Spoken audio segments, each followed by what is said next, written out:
Now, South Africans have been hit hard by rising food prices.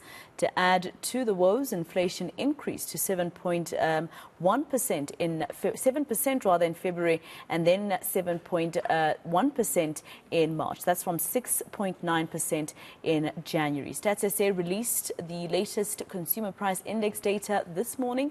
The main contributors were rising food and transport costs. So what's likely to happen in the next few months? Let's speak to Thabile Nkunjana from the National Agricultural Marketing Council. Thank you very much for speaking to us, Mr. Nkunjana, and thank you for your time. Firstly, the rest of the world, it seems, has kind of eased in terms of food prices, except South Africa. You are in the agricultural sector. Could it be because of what load shedding is doing to your sector that we see South Africa not surviving? Okay, good afternoon to you, Masako, and thanks for having me. What you are seeing in the global market, like in general across the world now, it is different. First off, when we are talking about inflation in general, we need to understand that there are a couple of things or factors that sort of push prices across countries, and this, of course, is different from country to country. And also, when you talk about prices in general, we need to be specific. For example, when you talk about grains and oilseeds, those are the commodities that your general food that you buy at the retailer, and prices for those are different. What you have seen globally that at least decreased significantly, it has been the commodity prices, but not specifically the foods that you get at a retail. And therefore, there's a difference between those two. And this, of course, it varies across countries. If I can tell you, actually, as much as it looks, gloomy for South Africa, but I can tell you there are countries that are far worse than South Africa. If you are, and of course, there are different issues or at least factors pushing to this. There are countries like in Africa that have food inflation of around 50% or above that. Some can even go as far as 120, all that. So, but for South Africa, it's only around 14 for March. And we, as much as things are still looking gloomy, we are still optimistic, at least going towards the second half of the year. But yeah, it is something that is still universally. We need to at least to understand that it's not unique to South Africa. Of course, it differs from country to country, but it is still something that it is being experienced across the world. All right. So you say that you are looking at, some of what we're going through economically to ease in the second half of the year. If you look at the second half of the year for South Africans, it's just in 2 months' time. So what kind of period are you looking at the moment for us to at least see? Because you mentioned 14% in March, it went up by another 0.4% in April to take us to 14.4%. So it looks like we're just on the up when it comes to food inflation.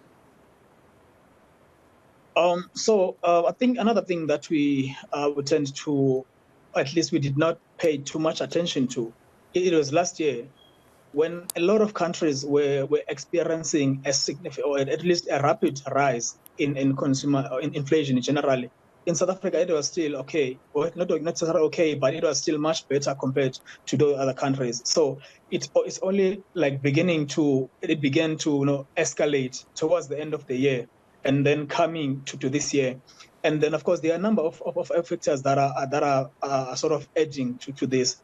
For example, if you put or look into the numbers that are specifically on processed products, the issue with that, it is definitely going to be electricity, as the load shedding that, of course, you all are aware of. And then, of course, we have, like if you look specifically to the products that have pushed food inflation in South Africa in March, it was vegetables, partly fruit, and of course, those that are similar to other countries like bread and cereals. If specifically I can look into vegetables, if we go to Rwanda, in Rwanda, vegetables or fresh produce products have increased by close to 50%.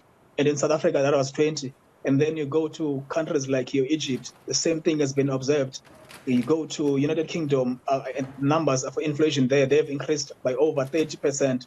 So by over the numbers that they are seeing like now, it is numbers that they've last seen in 1980s. So it differs across countries.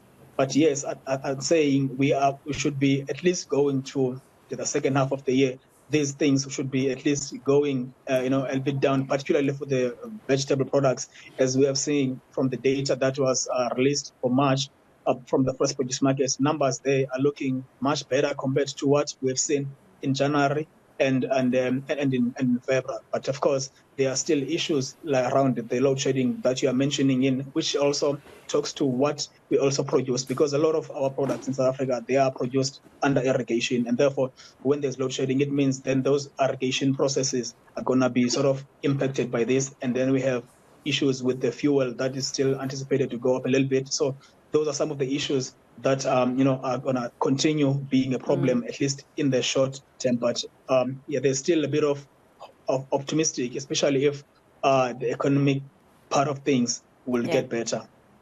All right, so Ms. Nkunjana, in terms of irrigation, at some point we had colleagues of mine in provinces such as KZN and Cape Town went to farms to speak to farmers who were talking about how it's difficult to irrigate products because of load shedding. We're now on stage 6 load shedding. It's 10 hours of no power per day, and I can imagine that things have gotten worse for farmers.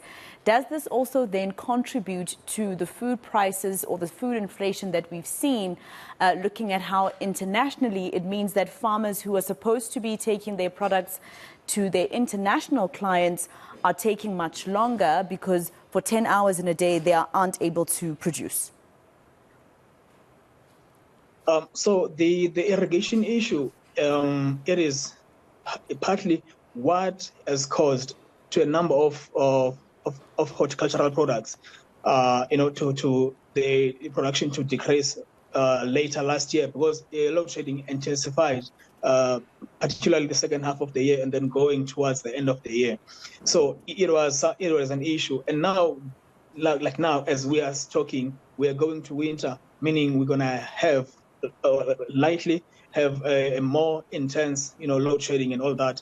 And also the country for the past 4 seasons, at least 4 years, we have been fortunate enough to receive, rains that were much better. So meaning the conditions on the soil, they were not so bad. But for this year, the anticipation, at least the likelihood that we're going to have different, production, at least the conditions, it means then we will probably be in a worse situation as it was previously, unless we found alternative ways to be able to sort of maybe exclude the areas where electricity needs to be present for products to be irrigated, because we have products like in winter, like now we're going to be planting important cereals like wheat. And then continuously throughout the year, we produce vegetables and fruits. Yeah, so that's probably also going to be quite a problem. Thank you very much for speaking to us, Ms. Nkunjana, and for giving us some of your insights. The agriculture industry has been saying that they cannot irrigate, or produce food as much as they can when they have 10 hours of no power a day.